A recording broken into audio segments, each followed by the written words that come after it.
What's up, Liron here, and today I'm going to show you how I painted this portrait of Dax.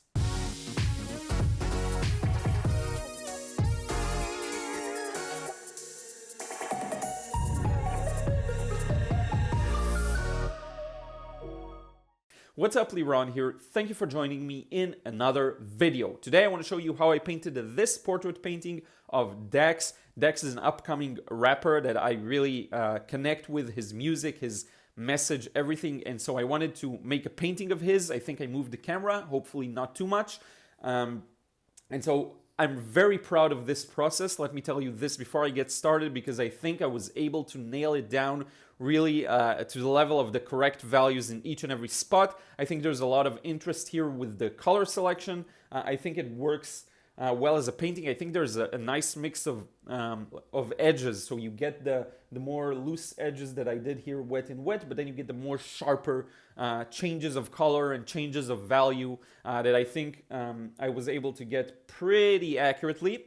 So very pleased with this. It was just, one of the main tips I have for you for portrait painting is to never treat it as painting a nose or painting an eye or painting a mouth or painting an ear or painting the forehead. What you have to treat it as is painting a collection of abstract shapes. So for example, I see that this is light and then it gets darker, so I make it darker, and then here it gets even more dark, and then there's this line here that connects to a circle here. You have to treat it as abstract shapes, otherwise you'll be lost in the details and you just won't be able to pull off that impression. It's really a process of training your mind to do that. So I hope this process will help you internalize this a little better. And with that being said, let's get started. So I'm trying something a little different, and let me start with the paint I'm using.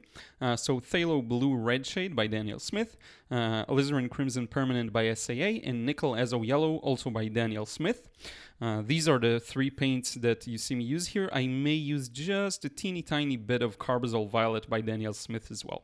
So what I'm doing now is I thoroughly wet the area with yellow, and now I'm exploiting wet and wet here to get a very blurry effect on his hair and his hairstyle, because it does seem to me, at least at the moment, it felt like the right thing to do. There is a bit of a blurry change there, and I wanted to have a variety of edges, so a bit of gentle edges and blurry edges, and then a bit of harsh edges on the right that you'll see later on.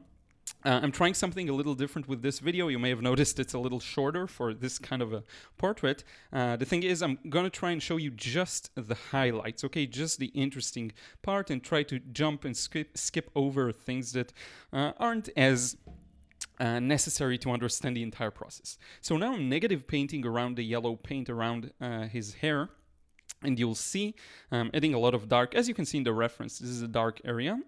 And I am happy that the yellow part is actually still a little wet. So what you'll see is the paint merging a little bit. The dark black, blue, purple is merging a little, very gently onto the hair, onto the yellow part of the hair, which will create a very nice little blurry effect, okay? And now I'm starting to put in wet and wet also in this part. Now to keep it wet, because it does dry a little faster than, you can't let it stay for a long time, otherwise it dries, I do have a water sprayer that I just spray a bit of water there. By the way, notice the unique red paint I'm suddenly applying. So yeah, I keep spraying over the painting to keep the paint alive as long as I need it to be. And yeah, this is it. Now, I also want you to let me know how you think this format works, and if it works for you, that I cut some of the mixing and irrelevant parts, and hopefully you can still follow. So now I'm done with the hair that's a little darker, as well as the side of the face. And it's time to start putting in the actual face, the skin tone and everything. So starting with the lightest part to the dark, now I'm to the left, and now I'm starting to go a little darker, carefully painting around the hair. You can see here, very gently. And I'm just applying the paint in whatever value I see it. If it looks like it should be darker, I'm putting a darker paint. If it looks like it lightens up, I put lighter paint, okay? So now you see I got the right side of the face done. Now I'm working on the area near his left eye, and that's a bit lighter. But the real magic happens once I start adding in the truly darker colors that you'll see in just a moment. These help to establish the shape. So now I'm putting in the right part that's also a little fairly lighter. Regarding my color selection, and I get asked about this a lot, I just choose to go with yellow where it's light and blue where it's dark and red when it's kind of in the middle, okay? Now I am trying sometimes to show the paints pure, or sometimes I'll mix them. That's fine. I mixed a very dark paint now for the area of the eyebrow. It's almost black, this area, just like the hair. These are the darkest parts. His eye pupils also are very dark. So with these areas, we can go a little darker. And notice I'm not so worried about the rest of the edges. First, because I have my water sprayer. And second, because I was near an area where it gets darker anyway. So you won't see the patchiness of the wash, if that makes sense. So now we're getting to another dark spot, which is his left eye, and I skipped some of the right eye, but you will get a good look at how I portray the left eye. So this part is very similar to drawing. I'm just going over the areas that I see in the reference should be darker, and I'm going very slowly and really making sure I get this area properly, because the eyes, especially in the nose and the mouth, these are the areas that are so responsible for the likeness, okay? The overall proportions are as well, but you really need to slow down a bit near these areas, take your time, be a little measured, a little more careful. So now I'm putting in the eye. Now notice how I still have the paper white as the white of this eye. Later on I'll show you, because that's not the case for the other eye. I'll show you as I push the value to be a little darker there, and you'll see what huge impact it makes. When all the values fall into place, the painting feels real. Okay, and you'll see this in just a few moments. So now I'm establishing some of the shadows under the eye, as you can see. And I'm not afraid to have this medium wash touch the super dark wash of the contours of the eye. It all kind of mixes and merges together in this wash, and I'm fine with that, because on the next one, I will better establish the differences, the shadows, the light. Okay, now granted, some of my edges on the right, for example, have started drying. I'm fine with that.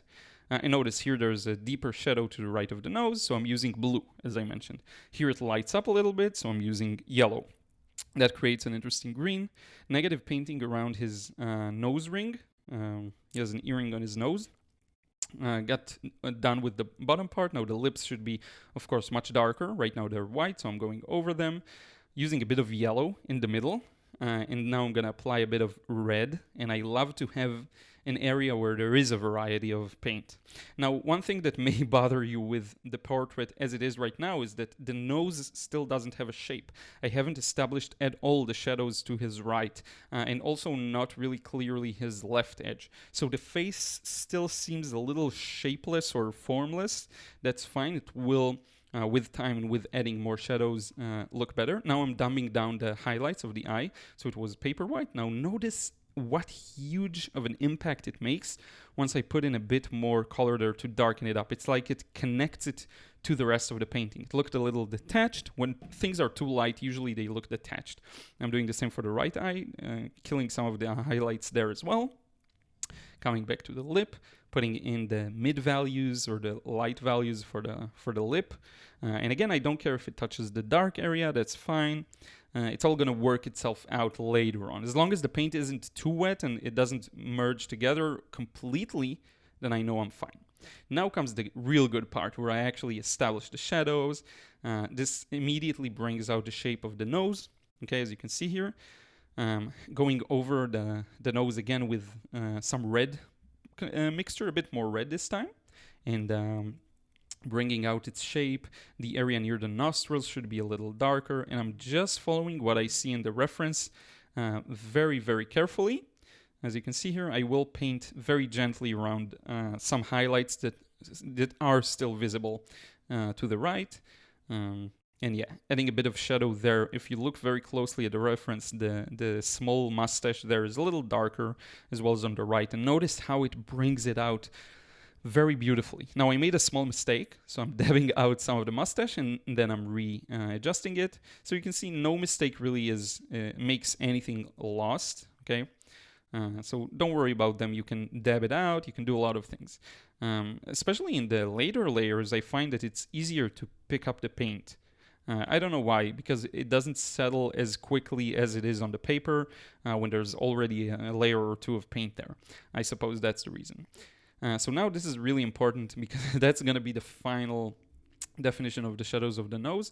I just blended the edge a bit in here as well because it's very strong right now. And I may have gone just a little too dark, but that's fine. So now the right side of the lips should become much darker, so I'm going over that as well. And you can see how slowly the shape comes out. Now, if I would have shown you the full process, you would have seen how I very slowly compare, very slowly measure. Sorry, there's someone yelling outside. I wasn't sure what it is. I think there's a demonstration outside. But in any case, I very slowly and measurably stop, compare, make sure that it's not too light, it's not too dark. Now this part of the ear was too light, so I kill off some of those highlights because it jumps at you way too much. And now comes the fun part. Now I'm adding the background, and if you notice, the background in the picture is really blurry, so I'm following that really carefully and trying to preserve its blurriness. The way I do that is by not giving it too much attention, but just putting the paint there as much as possible, as easily as possible. One go. I'm gonna leave a little bit of highlights, a bit of dry brush there.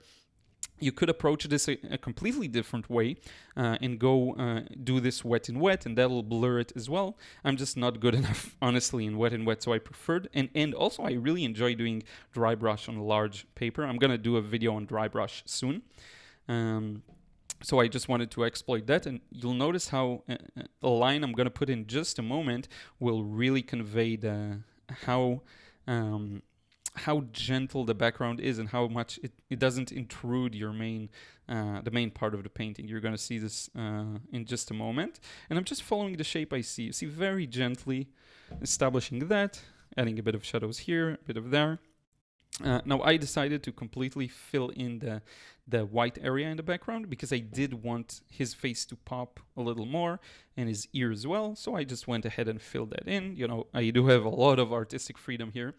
Now what I'm gonna do is flip it because it's gonna be easier for me to get to that side and get it to be accurate when it's close to the when it's just the other way around. I can reach really close to his shirt or sweater, whatever that is, and get it in there in one easy go, let's say. Now I added a bit of warm colors, a bit of burnt sienna, I think, and some of the alizarin, or maybe it's just alizarin and yellow, just to warm the background a little bit. Adding a few shadows to his hair as well. Actually, the entire right part requires me to darken it, so I'm going to do that in just a few moments. And we are really near the end of this process. It's just now going over different areas, figuring out, okay, this should be a little darker, this should be a little lighter, and just going for it, you know, just darkening, lightening up whatever needs it. It's really at this point where I slow down, I look at the painting, and I think to myself, what's missing here? What does this painting need that currently it doesn't have? Now I'm trying very hard to get, you see the stubble of hair on the right side of his hair? I'm trying to get that effect with dry brush, so I keep picking up the paint because I couldn't get it. And then when I'm finally pleased with it, I'm stopping. But yeah, it was a bit of a hard thing to get, a bit of a hard effect. Now I'm going to add a small shadow under his nose ring. And it'll really make it pop. It's very gentle. It's a very gentle detail there. Some shadows on the left of the lips. And we're really near the end of this. And again, let me know what you think of this shortened versions of the processes. I think showing the highlights is also a good idea. And in any case, this is it. I'm going to show you now the final result. I really hope you enjoyed this process. Again, let me know in a comment below what you think of this and if you find it helpful. And now let's wrap it up. So this is it. Thank you so much. I hope you enjoyed the process. I think there's a lot to learn from this one, especially because I feel like I was able to nail down a lot of things. So you have to learn how to learn from both successes and failures. This one was a major success for me. I just think it works in every single way. It's everything I want my portraits to be about. And honestly, my paintings, you know, landscapes are a little different. I think they're harder than portraits.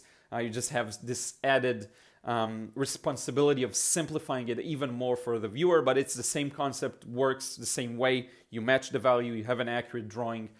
So this is it. I really want to thank you for watching this video. I am trying to grow this channel, so I would really appreciate if you like the video, if you share it, if you subscribe, if you still aren't. I have a lot of similar vids like this one. And this is it. Just want to thank you so much. And with that, we can wrap up this video. I will see you again in another one real soon.